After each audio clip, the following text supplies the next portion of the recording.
seu corpo e ficou sob a responsabilidade de Mary Rolfe. Ficamos sem saber se essa promessa foi cumprida, o que seria feito quando apenas poucas pessoas estivessem presentes. Em nota dirigida ao leitor, o Dr. Stevens declara que o seu texto é um mero resumo de abundante material recolhido e que muito poderia ser ampliado, mas, no seu entender, eram suficientes os informes que passou ao leitor, naquilo em que desejava mostrar princípios até então discutidos pelo mundo filosófico.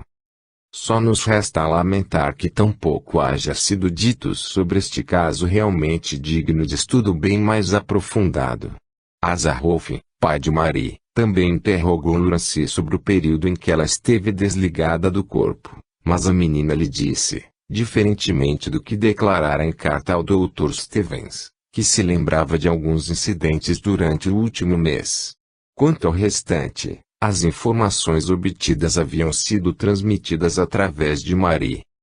Em resumo, portanto, Mary Rolfe morreu aos 19 anos, completamente alienada, num hospital para doenças mentais. Cerca de 13 anos depois, ela assume o corpo de Lurancy Venom, jovem da mesma localidade, que apresentava sintomas semelhantes aos seus e cuja alienação caminha rapidamente para o mesmo trágico desfecho. Mary permanece no controle do corpo de Lurancy durante 110 dias, de 31 de janeiro a 21 de março de 1878, convivendo com a sua família e não com a família de Lurancy, a dona do corpo. Fim do prazo predeterminado, Mary Rolfe devolve o corpo a Lurancy, que o retoma, não apenas curada das suas perturbações, como ainda mais inteligente e amadurecida, segundo o testemunho da mãe, que a recebeu de volta, depois do estágio no céu. Além do depoimento da imprensa, o Dr. Stevens fez publicar no livro documentos de fé pública assinados por eminentes pessoas da região. Em carta dirigida ao Religio-Philosophical Journal e publicada em 4 de dezembro de 1886, Asa Rolfe, pai de Mary, transmite aos leitores algumas de suas reflexões sobre o caso e acrescenta novos informes. É uma resposta coletiva, pois estava sendo assediado por perguntas de inúmeras pessoas, algumas educadas e demonstrando sadia curiosidade, outras, não muito corteses e irônicas. A ignorância costuma rir do que não entende. Sabe-se, pelo pequeno relato de Asa Rolfe, que Lurancy, perfeitamente curada, retornou à casa de seus pais em maio de 1878, e em janeiro de 1882 casou-se com George Bimming, fazendeiro da região. Em 1884, mudaram-se para um estado do oeste americano, onde se encontravam à época em que a carta do Sr. Rolfe foi escrita, ou seja, dezembro de 1886. Enquanto ela esteve residindo por ali, a família Rolfe a visitava sempre que possível e, como Lurancy continuava dispondo de suas faculdades mediúnicas, tiveram oportunidade de conversar várias vezes com Mary Rolfe, que, no dizer de Asa Rolfe, assumia o controle de Lurancy tal como fizera durante o tempo em que esteve lá em casa, em 1876. Em verdade, Mary continuava assistindo, de invisibilidade, sua amiga Lurancy e eram frequentes as informações que passava para esta. Além disso, Lurancy recebia outras entidades, muitas delas desconhecidas. Quando Lurancy teve seu primeiro filho, Mary novamente assumiu o controle do corpo da amiga e teve o filho por ela, pois Lurancy nada sentiu, voltando à consciência depois que a criança já havia nascido. Depreende-se, dessa carta, que o próprio Dr. Stevens era dotado de faculdades mediúnicas. O Sr. Rolfe conta que, ao tempo em que Maria assumira seu corpo, ele fez um tratamento magnético em Lurancy, Passes, por certo, sob controle de uma entidade curadora indígena, por nome Peonomo. Curioso fenômeno, aliás, antecedeu a esse tratamento. Maria havia prevenido ao Dr. Stevens que ele estava para receber uma carta do céu. Certa manhã, um papel apareceu como que pendurado no ar, diante dos olhos do doutor. Continha texto assinado por um falecido médico francês, de cujo nome o Sr. Rolfe não mais se lembrava, e que transmitia ao Dr. Stevens minuciosas instruções sobre como proceder no tratamento de Lurancy. 10. Depoimento de Nervi. Outro importante documento faz o Dr. Stevens anexar ao seu livrinho um depoimento escrito pela Sra. Alter, irmã de Marie, então com 64 anos de idade, e casada com o Dr. Alter. É um belo texto, escrito por uma pessoa inteligente e talentosa, culta e de agudo senso poético. Sentindo a proximidade de sua própria partida, ela escreve assim: à medida em que se aproxima o pôr do sol, não guardo temores pela noite que me aguarda. Suas sombras não trazem, nas suas dobras, demônios que me possam atormentar com o horror da hora final.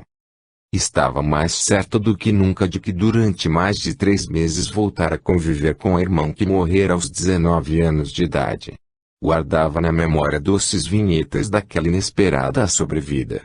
Conta, por exemplo, que logo ao chegar em casa, no controle do corpo de Lurancy, Marie olhou para o piano e comentou: "Ah, mamãe! O mesmo velho piano e a mesma velha coberta." Em seguida, abriu o instrumento e tentou executar uma das suas peças favoritas, o que deve ter causado tremendo impacto à família reunida em torno dela. De repente, parou, sorriu para os seus e comentou: "Não consigo fazer os meus dedos trabalharem direito." Como diria mais tarde, ao Dr. Stevens, não eram aqueles os seus dedos, pois os verdadeiros haviam sido sepultados no cemitério local. Costumava, ainda, dar instruções sobre o que fazer para ajudar o tratamento de Lurancy, em cujo corpo vivia temporariamente. Parece que era importante que ela permanecesse naquela atmosfera de compreensão e afeto do seu lar, dado que, nas vezes em que se envolveu durante mais tempo com pessoas diferentes, ainda que das relações de família, ficou exposta à influenciação da agressiva entidade que se denominava Katrinogan e de outras. Evidentemente, esses seres invisíveis desajustados ficavam por ali, de plantão, e se valiam de qualquer oportunidade para se apossar do corpo da menina. Ao que tudo indica, Marie os mantinha à distância. Volvidos tantos anos, Nervi e Alter ainda se mostrava impactada pelo singular espetáculo de duas entidades espirituais habitarem o mesmo corpo físico. Ao que tudo indica, Marie Rolfe estava bem consciente do seu papel, no que parecia ser um projeto articulado por várias entidades com o objetivo de livrar Lurancy das suas dificuldades com o doloroso processo da possessão. Mas não apenas isso. Muitíssimo mais importante que isso, era a demonstração viva de que as pessoas não morrem, apenas mudam de dimensão, após descartarem-se do corpo físico. E mais, ainda, o projeto assume as características de uma demonstração levada a cabo por uma equipe de entidades médicas do além, em conjugação com outro grupo de médicos terrenos. Observamos, ainda, que Marie sempre se mostra hesitante ou um tanto reservada em repassar às pessoas que a cercam informações mais detalhadas sobre o que ocorria nos bastidores de toda aquela atividade. Quando a mãe lhe pergunta, por exemplo, como se alimentava, na condição especial a que considera céu, ela não deixa de dizer algo, mas não adianta grande coisa, declarando que a mãe não seria capaz de entender a explicação. Perguntada, certa vez, sobre se ela sabia dos objetivos do seu controle sobre o corpo de Lurancy, ela respondeu que sim, sabia, naturalmente, por que razão estava ali. E nada mais acrescentou. A palavra final da Sra. Alter reporta-se às emoções da despedida, quando Marie, com certa relutância, devolveu o corpo à sua verdadeira dona.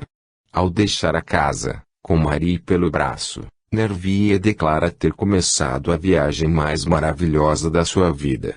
Havia um tom subjacente de tristeza, é claro, mas... Então fiquei plenamente consciente da maravilha de tudo aquilo. Eu sabia que poucos mortais seriam capazes de entender que eu estava caminhando pela estrada em companhia de uma inteligência consciente que havia habitado outro mundo durante 12 anos. Isso era muito real para mim. Marília disse que Lurancy estava ali mesmo, junto delas, apenas aguardando o momento de reassumir seu corpo, e, de repente, numa fração de momento, deu-se a mudança. Lurancy estava de volta, ainda um tanto confusa e aflita para ir para sua casa, ao encontro dos Venoms. Uma vez mais, Marie retomou o corpo, por alguns minutos, enquanto caminhavam. Juntas entramos em minha casa, conta Nervi, que atravessamos para chegar, pela última vez, ao escritório de meu pai. Depois de repousarmos por alguns momentos e concentrar naquele breve espaço de tempo todo o amor e carinho que dolorosamente nos havia faltado durante a separação de 12 anos, o último beijo foi dado e retribuído. Subitamente, Marie nos deixou pela última vez. Não seria a última vez, como pudemos observar, pois Marie continuou marcando sua presença, junto de Lurancy. A palavra final do Dr. Stevens informa que Lurancy tornou-se uma saudável senhora, teve 11 filhos e gozava da estima e do respeito de toda a comunidade onde vivia. Com o tempo, já nem se lembrava muito bem do drama que vivera. 11. Avaliação científica. Não escapou a pesquisadores competentes e respeitáveis, como o professor William James e o Dr. Richard Dixon, a importância do caso Lurancy, Marie Rolfe. E igualmente significativa a acolhida do episódio pela enciclopédia do Dr. Nandor Fodor. O Dixon evidenciou seu interesse, indo pessoalmente entrevistar Lurancy, já adulta, e outras pessoas envolvidas no caso. Sua conclusão, segundo Fodor, é a seguinte. Minha opinião pessoal é a de que o caso intitulado Otse Calder enquadra-se, nas suas principais manifestações, na categoria espiritista. Isso quer dizer que o Dr. Dixon viu ali manifestações mediúnicas, demonstrando indubitável realidade espiritual. Do contrário, teria preferido ser menos conclusivo ou até mesmo deixar de pronunciar-se. A opção habitual de cientistas e pesquisadores ciosos de sua reputação e acostumados a furtarem-se a qualquer tipo de envolvimento com o chamado ocultismo. Que ele tenha concluído por uma afirmativa assim categórica, indica, pelo menos, que não encontrou o menor indício de fraude em todo o episódio. Em suma, para o Dr. Richard Dixon, amigo pessoal do professor William James, o caso Lurancy, Marie constitui manifestação mediúnica de entidades espirituais. Seria esta mera expressão de fé ou crença? Não. Nandor Fodor o caracteriza como um dos principais pilares da SPR, e prossegue dizendo tratar-se do mais arguto e crítico investigador, homem de brilhante intelecto e erudição. Sua palavra tem, portanto, respeitável peso específico e não deve ser ignorada.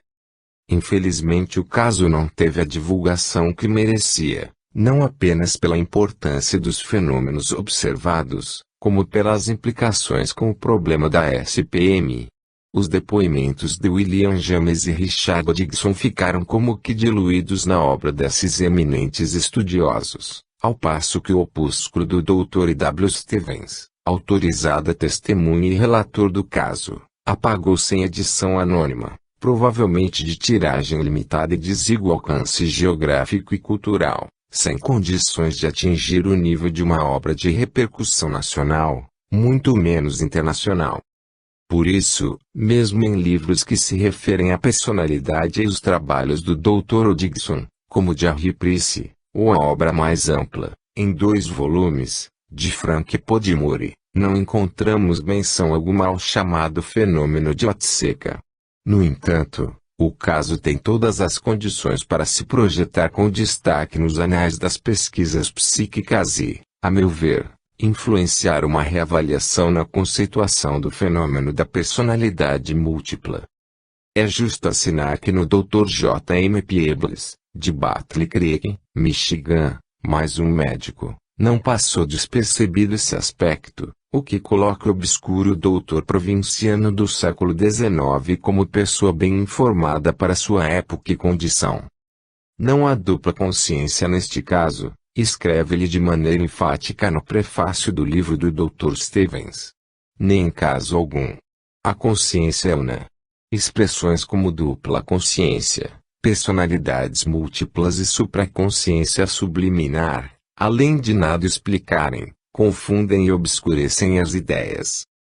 Enfim, o veemente depoimento do Dr. Peebles deve ter sido considerado sob severa suspeição, dado que ele não fazia segredo algum de suas convicções espíritas. Estigma que, lamentavelmente, sobrevive até hoje, ainda que atenuado. Todo mundo parece ter direito de opinar sobre a questão espiritual que suas observações e ideias produzidas serão, no mínimo, consideradas dignas de exame, menos os espíritas, por mais competentes e experientes que sejam no trato da fenomenologia espiritual. Em nenhum outro depoimento pessoal se observa este fenômeno de rejeição aos mais credenciados pesquisadores, como no livro de Houdini, A Magician Among the Spirits, para o famoso mágico americano, o melhor de seu tempo e, talvez, de sempre, eram dignos de confiança os cientistas que negavam a realidade espiritual, ao passo que todos os que declaravam admiti-la convertiam-se, como que por um passe de suas mágicas, em débeis mentais incompetentes, incapazes de um juízo crítico responsável. Nessa lamentável categoria não hesitou ele em incluir figuras da maior dignidade e prestígio, como Sir William Crookes, Sir William Barrett e até seu amigo pessoal, Sir Arthur Conan Doyle, médico, pesquisador e escritor mundialmente conhecido e respeitado. Vamos, porém, colocar lado a lado, para atenta análise crítica, os fenômenos mediúnicos ocorridos com Lawrence Venom e confrontá-los com as manifestações de personalidade múltipla. 1. A primeira característica comum aos dois fenômenos é o revezamento de personalidades invasoras, no domínio e posse do corpo físico do paciente, médium. Em Lawrence, as personalidades Katrina Gunn, Willie Canning e outras. Em Everitt, a de Eve Black, inicialmente, e, depois, as outras. Em Felida, as duas entidades predominantes e as demais, secundárias, às quais o Dr. Ason não deu muita importância. E assim por diante. O que caracteriza todos esses casos como fenômeno de possessão. Recorremos aqui ao Dr. T.K. Esterreich, para conceituar possessão como um estado, no qual a personalidade normal é temporariamente substituída por outra e que não deixa a memória retornar à normalidade. Em estrito respeito ao texto do eminente estudioso alemão, nada simpático, aliás, a hipótese espírita, devo acrescentar que o conceito acima aplicar-se-ia, na sua opinião, ao sonambulismo. Acontece, porém, que esse termo, à época em que o Dr. Oesterreich escreveu seu livro, em 1921, possuía conteúdo semântico vago, confuso e insuficiente para confiável caracterização dos fenômenos que pretendia rotular. O Dr. Oesterreich entendia como possessão típica, a outra seria atípica, a que se apresentasse com intensa excitação motora e emocional apóstrofo. Considerava, ainda, como possessão pacífica, manifestações mais tranquilas como as do exercício regular da mediunidade, nas práticas espiritistas. Em verdade, mediúnicos são todos os fenômenos em que entidades invisíveis se utilizam das pessoas para uma variedade de manifestações.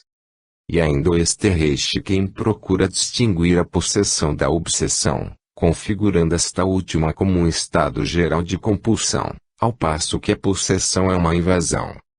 Tenho minhas reservas à proposta do eminente professor, mas como este não é o lugar nem o momento para discussão do assunto, fiquemos apenas com a noção básica de que obsessão é forma de manifestação mais radical e quase sempre violenta, na qual a entidade invasora se apossa de fato dos comandos psíquicos e utiliza o corpo físico da vítima como se seu fosse.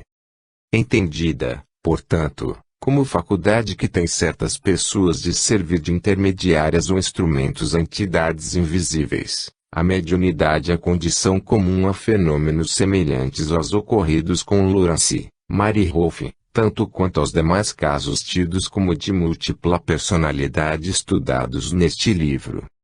Este é o primeiro elemento comum às duas classes de fenômeno.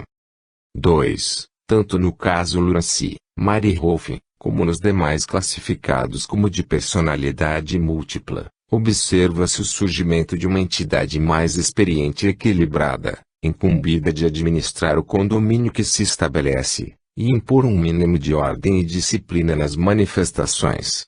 Tais entidades não apenas inibem a dona do corpo, quando isto se faz necessário, como invasores eventuais ou habituais. No caso Matseca, essa individualidade benigna encarregada de ordenar as coisas e possibilitar a recuperação da sanidade de Lawrence, é Mary Rolfe. Ambas produziram inquestionável evidência de identidade pessoal. Mary era mesmo a filha de Asiane Rolfe, morta aos 19 anos de idade, cerca de 13 anos antes, em 1865. A não ser por essa feliz oportunidade de tão precisa identificação, o caso Lawrence não teria entrado, sem mais exame, para a galeria dos clássicos da personalidade múltipla, dado que atuavam através do seu corpo, entidades turbulentas e agressivas, como Katrina Hogan e outras mais pacíficas, como Lee Canning. Não faltou quem assim o considerasse, aliás. Depois que Mary Rolfe assumiu, estabeleceu-se a disciplina naquele condomínio, ficando bloqueadas as entidades perturbadoras. Mesmo assim, há notícias de momentos de invigilância ou descontrole, nos quais a temível Katrina conseguia furar o bloqueio e apossar-se do corpo de Lawrence. Mary Rolfe desempenha, portanto, papel semelhante ao de Victoria Antoinette Chaleal, no caso Sibyl, o de Dani Philip, no caso Oxford, ou do chamado Estado Segundo de Félida, para o qual nenhum nome foi indicado.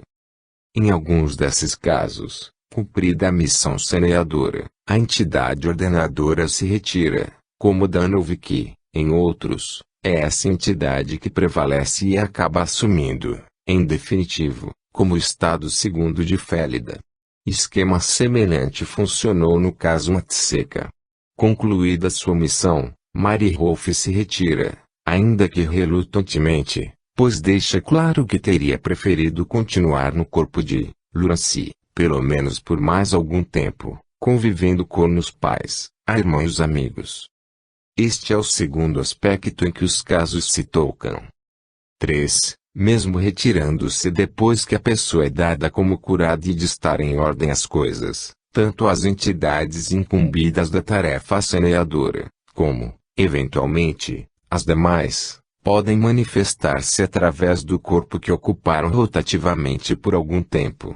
É o que vemos no caso Sibyl, quando as entidades são convocadas pela doutora Wilbur, ou, no caso Oxford, quando o psiquiatra produz demonstração semelhante em pleno tribunal.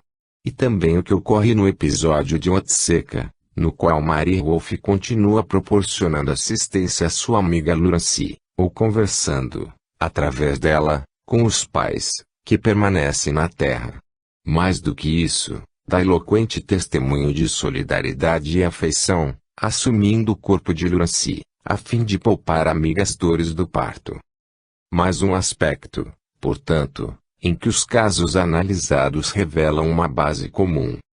4. A despeito de ter sido considerada morta em grave estado de alienação mental, Mary Rolfe manifesta-se em perfeito equilíbrio, maturidade emocional e consciência de sua responsabilidade, ao incumbir-se da difícil tarefa de guardar o corpo de Lawrence enquanto esta é tratada em local e sob condições que ainda não são ignorados, ou escassamente conhecidos.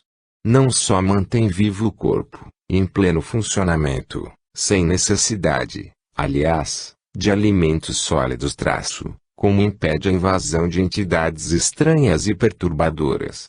Mary Rolfe, portanto, não morreu doida, como se afirmou. A perturbação era causada por entidades invasoras que a atormentavam e a desgastaram a ponto de provocar a morte prematura de seu corpo físico, ou seja, o desligamento definitivo de seu componente espiritual. Idêntico processo vemos repetir-se em Lurancy, dotada das mesmas faculdades mediúnicas com que contava Mary Rolfe, que se tornou vítima de entidades invasoras agressivas que, eventualmente, também a levariam à morte em condições semelhantes às de Marie. Isto somente não aconteceu porque Marie interferiu e interrompeu o processo do desgaste. Uma questão se coloca neste ponto, ainda que meramente especulativa: seriam as mesmas, ou, pelo menos algumas delas, as entidades invasoras que atormentaram Marie enquanto viva, e, posteriormente, se voltaram para Lurancy? E uma questão consequente: se foram as mesmas, que haveria de comum entre toda essa gente e, especialmente, entre Mary Rolfe e Lurancy Venom? Que vínculos e compromissos as uniam, se aqui? Por outro lado, ao reassumir seu corpo, ao cabo dos 110 dias de afastamento, Lurancy demonstra estar em perfeita sanidade física e mental, a despeito de já se encontrar a caminho do manicômio e para a morte certa, quando cedeu à interferência providencial de Mary Rolfe. Não apenas voltou sadia, como amadurecida e experiente, segundo o testemunho da mãe. A perturbação em que vivia, portanto, da mesma forma que a de Marie, fora resultante do tumulto que, através de seu corpo, criavam agressivas e desarmonizadas entidades invasoras. Que ela própria acabasse um tanto envolvida pelas perturbações alheias, é de admitir-se, mas é certo que, ao retomar seu corpo físico, estava em excelentes condições mentais e orgânicas. O mesmo processo encontramos em casos de múltipla personalidade, como o de Hawksworth, que, ao cabo de prolongado afastamento de 40 anos, reassumiu, um tanto alheio ao que juiz se passara nesse interim, mas, quanto ao mais, lúcido e equilibrado. E o que também observamos em Sibyl, que, assediada longamente por várias entidades, algumas irresponsáveis e desajustadas, pode ter atingido as fronteiras da perturbação, mas recuperou-se com a pacificação do condomínio realmente nos bastidores do condomínio espiritual de que faz parte. Veremos, no caso Sibyl, como a abordagem da doutora Cornelia Wilbur passou pelo teste da experimentação, ainda que a competente doutora tratasse as personalidades secundárias como se fosse gente, mas, no fundo, convicta de que eram apenas fragmentos da unidade psíquica inicial, Sibyl. Por tudo isso, é inestimável a importância teórica e experimental do caso Lurancy, Mary Rolfe, reconhecido como coerente com as estruturas de conhecimento espírita por duas eminentes autoridades da época, o professor William James e o Dr. Richard Dixon.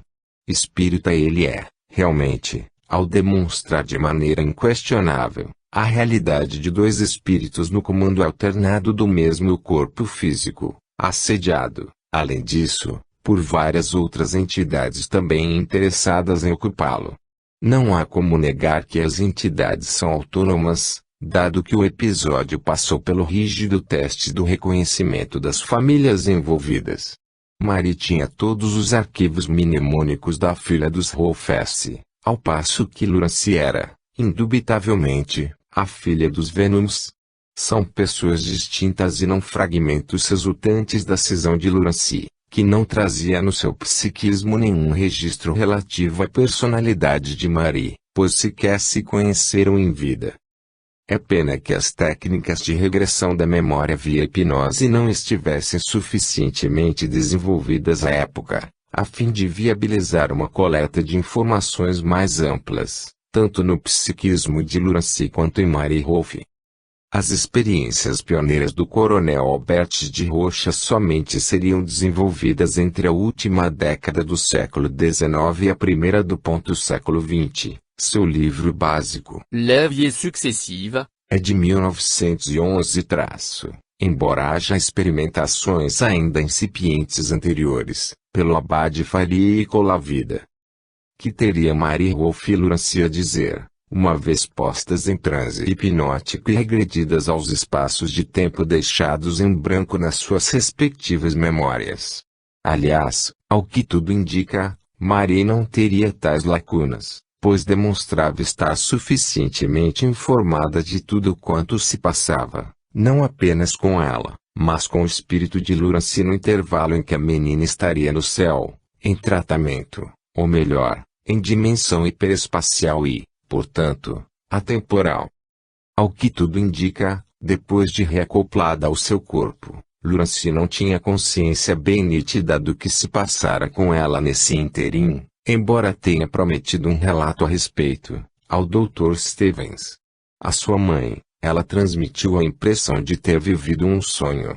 A imagem é excelente por vários motivos, pois é precisamente o que ocorre quando não conseguimos registrar no cérebro físico as impressões decorrentes da atividade do espírito enquanto o corpo repousa. Ficamos apenas com vagas e imprecisas imagens soltas e desconexas.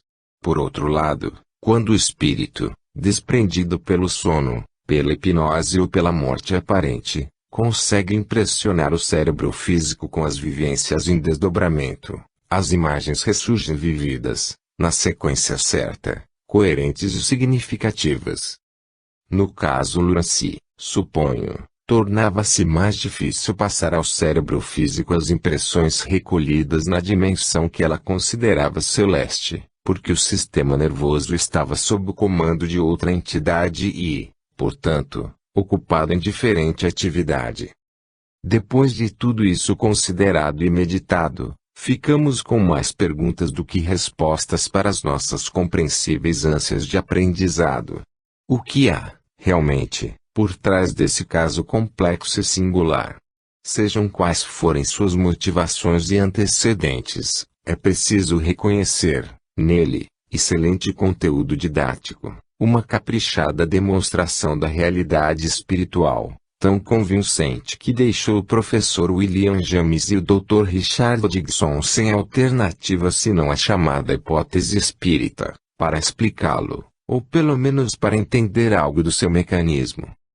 Se houve da parte de alguém ou de algum grupo de seres a intenção de preparar uma demonstração desse tipo, o êxito do projeto é indiscutível. Caso que, de outra maneira, teria sido tomado como clássico distúrbio histérico, que se resolve em crises de cisão da personalidade, acabou documentado como coerente com a interpretação espírita do fenômeno. Não nos esqueçamos desta observação conclusiva produzida por pesquisadores que dispunham de autoridade e competência para fazê-la. Como, também, temos a lamentar que o caso não tenha tido a repercussão e atenção que merecia e para o qual, como parece, tenha sido planejado e levado a bom termo. Temos-nos referido com certa insistência, neste livro, à realidade espiritual, que dispõe, precisamente, da estrutura teórica e da dinâmica experimental de que tanto necessitam os diferentes ramos do conhecimento que se interessam pelos problemas da mente, ou melhor, do psiquismo humano. Creio chegado o momento de explicitar melhor essa postura. E o que faremos a seguir? 3. Realidade espiritual, uma explicitação e seus apoios. 1. Somos ou estamos? A proposta básica da filosofia consiste em estudar o ser humano e o mundo em que ele vive. Nada mais, nada menos que isso, ainda que suas implicações sejam vultosas. Por que será tão difícil o entendimento em torno de algo que parece tão simples, e tão urgente? Singularmente, a pessoa que mais fundo mergulhou nos enigmas da vida, não deixou, sequer, um livro escrito e dele não temos o que se poderia chamar uma biografia. Sabe-se apenas que se chamou Sócrates e o conhecemos, com sérios problemas de refração ideológica, através do que dele fala Platão, nem sempre fiel, como sabemos, na reprodução daquilo que ouviu e aprendeu de seu mestre. Sócrates não se limitou a expor, pelas praças e ruas de Atenas, posturas meramente teóricas, ele as vivia com imperturbável serenidade e convicção. Dialogava com seres invisíveis, sabia da sobrevivência do ser, conhecia os mecanismos das vidas sucessivas, entendia Deus como entidade óbvia por si mesma, consciente, inteligente, bem como o universo como pensamento sustentado desse ser supremo, que se punha muito acima e além da simpática e colorida multidão de deuses imaginados pelos gregos. Quanto ao processo da busca, teria de ser, segundo ele, um movimento centrífugo, de dentro para fora, do indivíduo para o universo, do micro para o macrocosmos, de vez que os dois cosmos são um só. Por essas ideias, bebeu tranquilamente sua cicuta e foi juntar-se aos seus amigos invisíveis. O mundo ainda não estava pronto para acolher o seu recado, que antecipava, no tempo, algo do que o Cristo viria a ensinar alguns séculos mais tarde. Pois bem, 24 séculos se passaram e ainda relutamos em aceitar a realidade espiritual de que falava Sócrates. Mais do que isso, ela é combatida, tenaz e obstinadamente, como se fosse vergonhoso admitir que somos seres imortais, agraciados com ilimitada capacidade de aprendizado, evolução e aperfeiçoamento, ao longo dos milênios. Continuamos a achar que o ser humano é apenas este conjunto visível de células, de órgãos e dispositivos autorreguladores no campo biológico. E todos os sistemas de ideias que montamos, no compreensível esforço de entender o fenômeno da vida inteligente, partem do mesmo modelo caolho e incompetente, que toma o efeito pela causa, o acessório pelo principal, a aparência pela essência.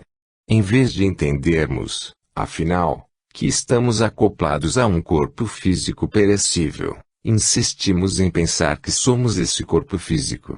E não apenas pensar, mas agir como se o fôssemos.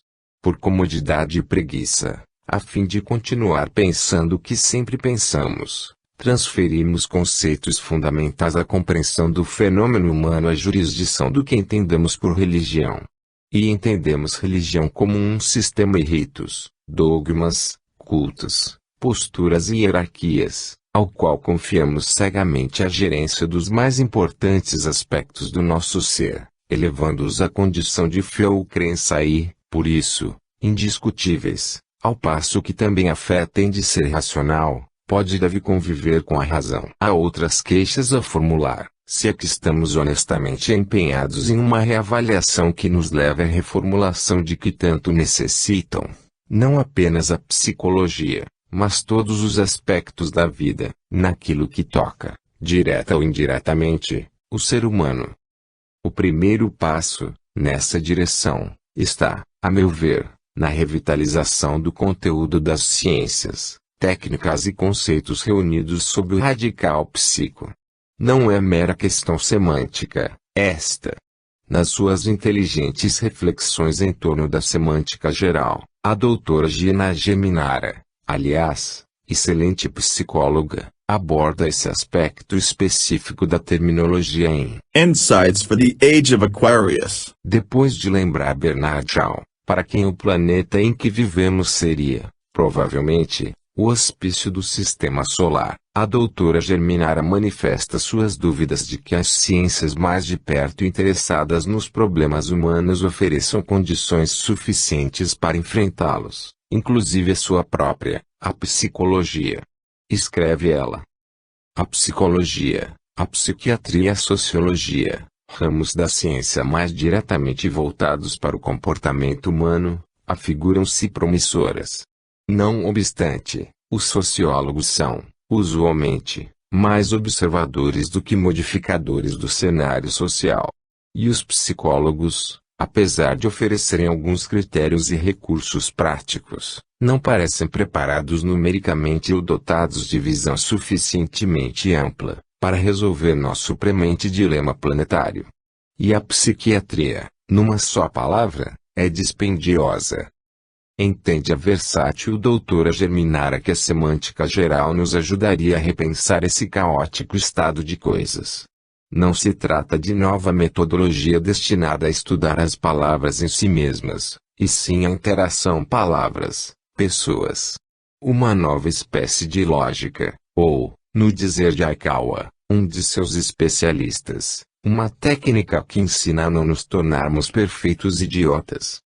Claro que nem sempre os termos técnicos ou científicos escolhidos para rotular fenômenos ou ramos específicos do conhecimento são adequados, mas a regra da terminologia apropriada prevalece.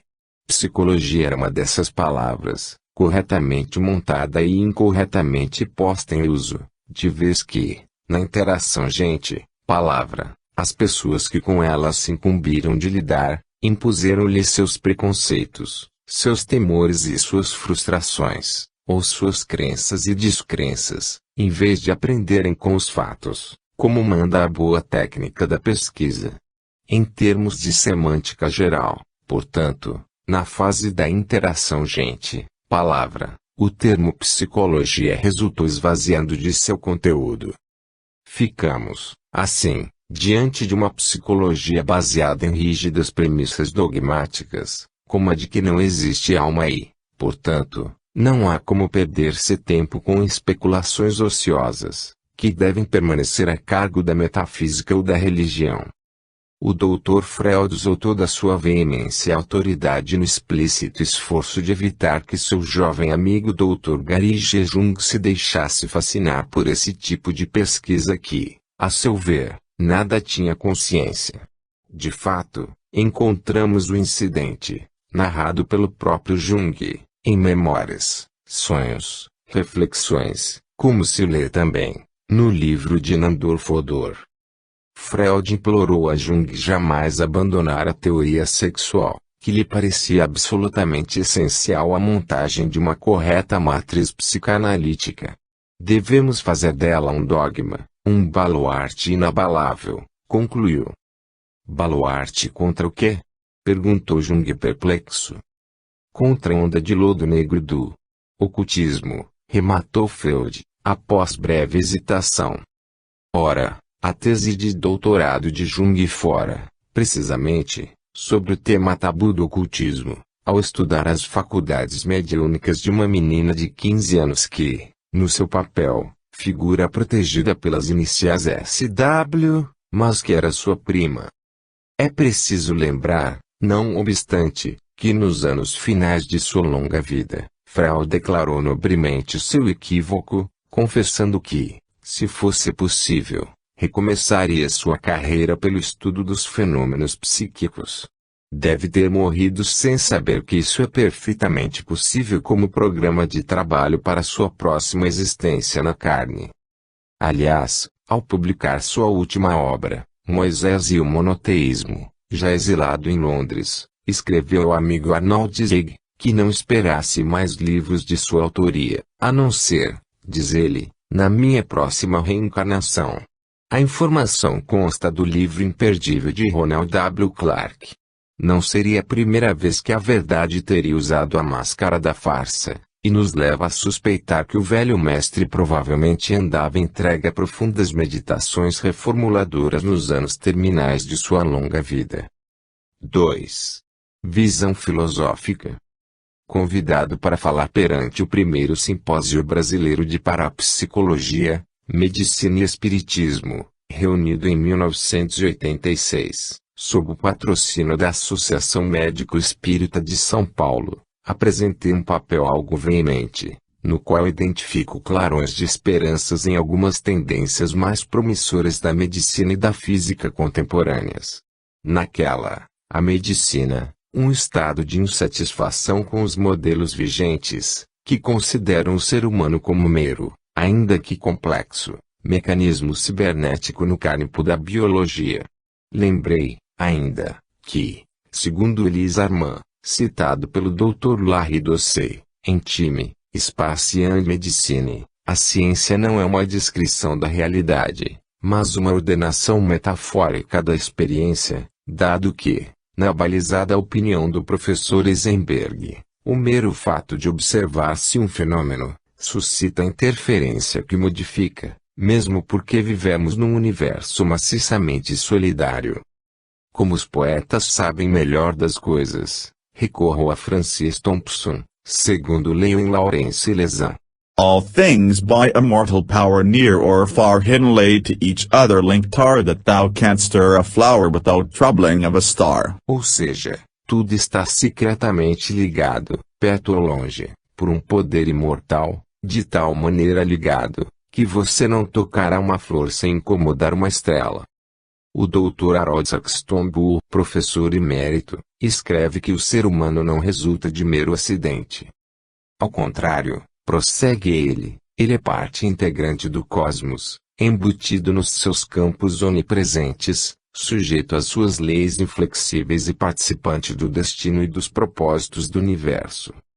Não há como escapar, ensina Liao Atsun, a conclusão de que a similitude básica, em estrutura e função, constitui vínculo que mantém ligadas todas as manifestações da vida que o ser humano, por todas as suas características especiais, é parte integrante desse todo. Por isso, no papel apresentado àquele simpósio, eu propunha: uma nova orientação se impõe para que a visão holística do ser não continue sujeita a bloqueios incontornáveis, enquanto prevalecem conceitos como o da causação molecular da doença e o da terapia como um processo de reordenação das moléculas. E prosseguia: isto não significaria um abandono de aspectos meramente moleculares ou celulares na abordagem aos problemas humanos, mas um deslocamento de ênfase, dado que se tornaram obsoletos os modelos tradicionais de interpretação da vida, sejam eles científicos, religiosos ou filosóficos. Para concluir que se percebe, hoje, uma ânsia na busca de metodologia e instrumentos mais inteligentes e eficazes para enfrentar criativamente o desafio posto por esses problemas. Já em relação à física, está ocorrendo fenômeno inesperado e que poderá promover dramáticas modificações na maneira de abordar a equação filosófica, o ser e o universo. Enquanto pensadores ligados às religiões tradicionais, pesadamente dogmáticas e obsoletas, mostram inequívoca tendência para o questionamento da realidade espiritual, Hans Kuhn, por exemplo, a física, em movimento intelectual promissor, desponta como ciência de forte colorido místico, não no sentido pejorativo da palavra, mas no seu melhor sentido, propondo um modelo cósmico nitidamente religioso, ao identificar antiquíssimas proposições do misticismo oriental e, mais recentemente, ocidental, com alguns dos mais avançados postulados da ciência moderna. Aliás, indícios desse novo rumo adotado pela física mais avançada já podiam ser detectados há mais de 2 décadas. Tive, por esse tempo, o privilégio de ouvir, no Rio, uma palestra do eminente professor Robert Oppenheimer, conhecido como o pai da bomba atômica, pelo seu envolvimento no projeto Manhattan, e que dedicou seus últimos anos de existência por aqui a buscar nas doutrinas do misticismo oriental o consolo e as respostas que a física de seu tempo não lhe estava oferecendo. Por tudo isso, dizia, há algum tempo, a revista Time, que, quando o cientista chegasse, afinal, ao cimo da montanha do conhecimento, arduamente escalada, encontraria o místico lá no topo, a esperar por ele, desde séculos. 3.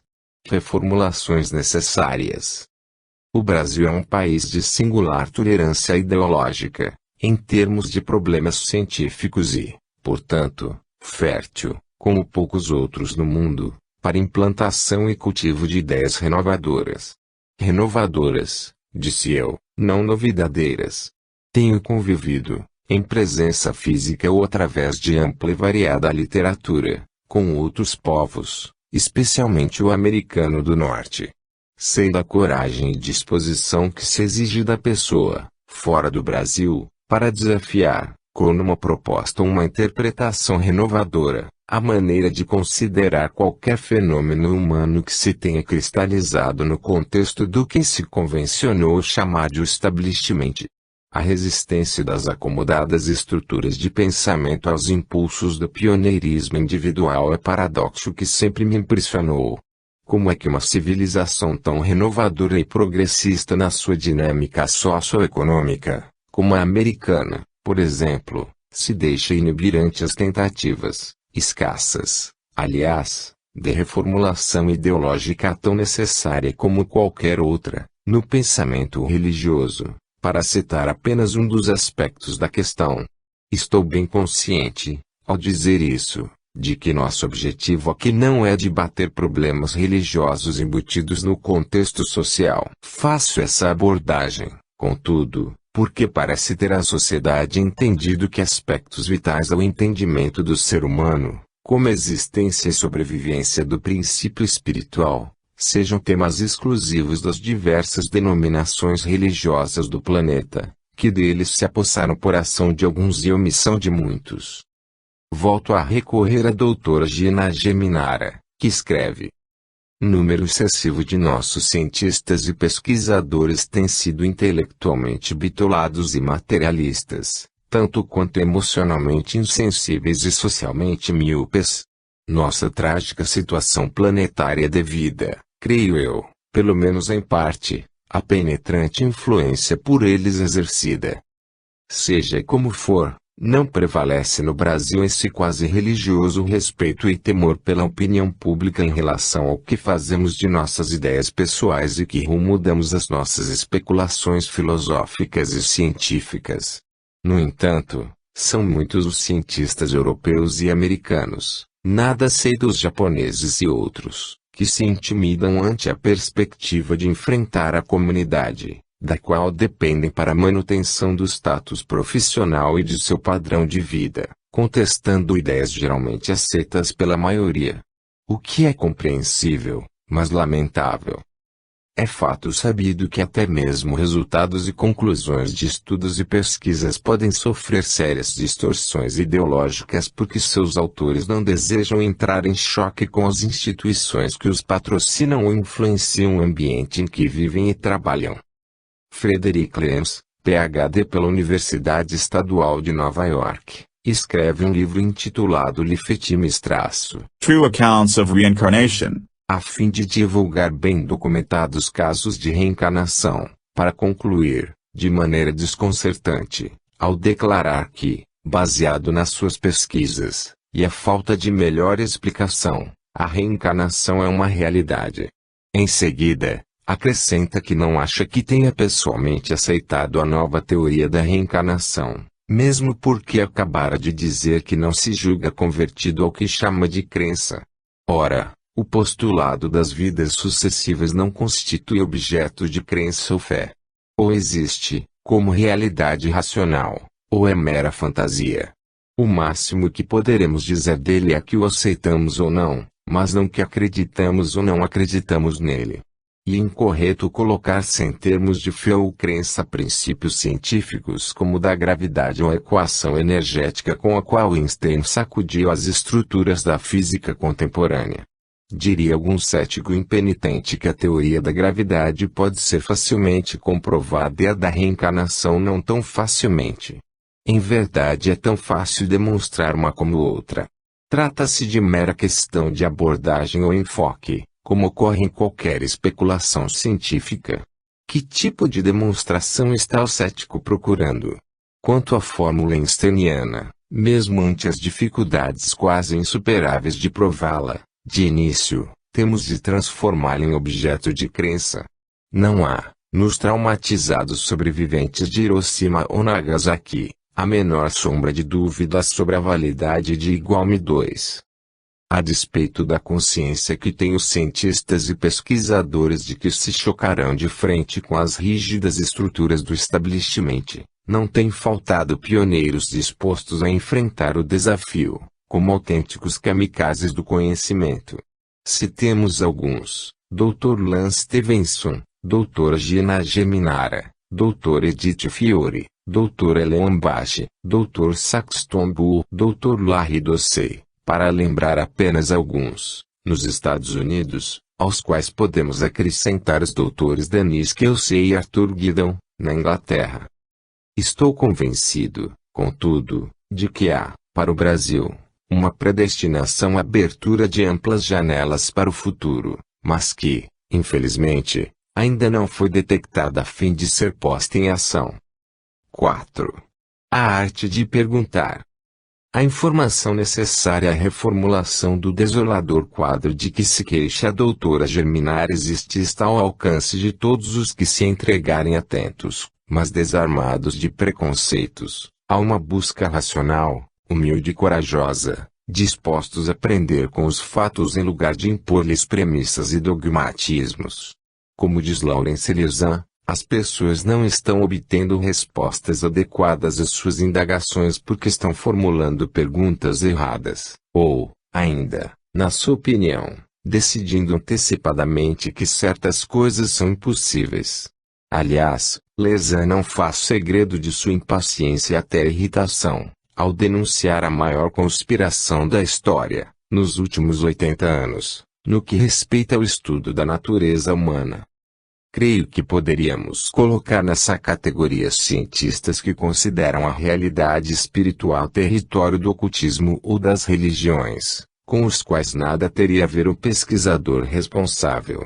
Atitudes como a de Freud, a exigir de Jung o não envolvimento com esse tipo de pesquisa, denunciam secreta convicção de que ali está inquestionável, mas incômoda realidade. Pois se a fenomenologia atirada desdenhosamente ao monturo do ocultismo fosse apenas um conjunto de crendices e fantasias, então, nada haveria a temer das pesquisas nessa área. Ora, oculto é apenas aquilo que está ainda escondido, encoberto, inexplorado, desconhecido. Tal critério nos levaria a classificar como puro ocultismo, há um século, a esmagadora maioria de nossas realidades tecnológicas de hoje, como rádio, TV, lazer, energia nuclear, computadores e até coisas inocentes e prosaicas, mas que se tornaram vitais à civilização contemporânea, como os plásticos. Em princípio, portanto, tudo que se encontra oculto, inexplorado ou desconhecido está aberto à investigação, ou, no mínimo, à curiosidade. Paradoxalmente, os princípios fundamentais acolhidos no pensamento doutrinário ordenado pelo professor Denisard Rivail, Kardec, em meados do século XIX, há muitos séculos, milênios até, deixaram de ser realidades ocultas a não ser para aqueles que as ignoram. Contudo, ainda lemos em pesquisadores que ajudam a formar opiniões em torno dos problemas humanos, que temas como existência ou não de espíritos, por exemplo, e sua interação com o universo, pertencem aos suspeitíssimos domínios do ocultismo. Com o que pretendem dizer que lá não deve ir nenhum cientista que se preze. A propósito, lembra Lezan, em apêndice sob o título On the Non-Acceptance of the Paranormal, em seu livro, A Pressão Social Contrária à Aceitação do Fenômeno Psíquico, bem como o receio maior de conhecer-se a si mesmo, posição diametralmente oposta à serena racionalidade de Sócrates, que não apenas ensinava essa abordagem básica, como a praticava em si mesmo. Podemos acrescentar, por outro lado, que tanto faz aceitar como não, crer ou descrer, concordar ou discordar, o fenômeno psíquico é uma realidade embutida nas leis naturais que regem o universo.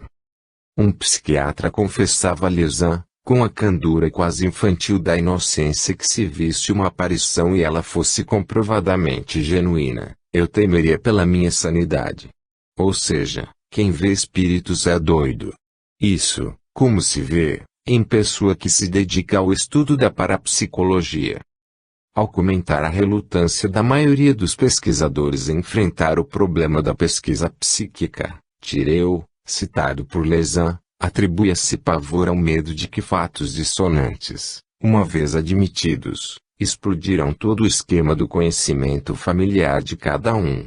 Chamo a atenção para o fato de que o verbo está mesmo no futuro e não no condicional, com o que deseja o autor da frase dizer que isso irá acontecer, mais cedo ou mais tarde, mesmo porque a verdade acaba impondo-se, a despeito das resistências. Ou, então, não é verdade. E claro que a aceitação consensual da realidade espiritual provocará consideráveis desarrumações ideológicas, não, por certo, nas leis básicas do universo, e sim em nossa maneira individual de interpretá-lo. O que tombara ao solo das inutilidades é porque não tinham os apoios que tantos pensavam ter. Pelo contrário, eram obstáculos postos no caminho de que a verdade precisa para passar. Como construir algo novo, moderno, racional, sem antes abrir espaços com a demolição de velhas e inservíveis estruturas de conhecimento superado? É bom lembrar, a esta altura, que os sistemas predominantes de ideias, na área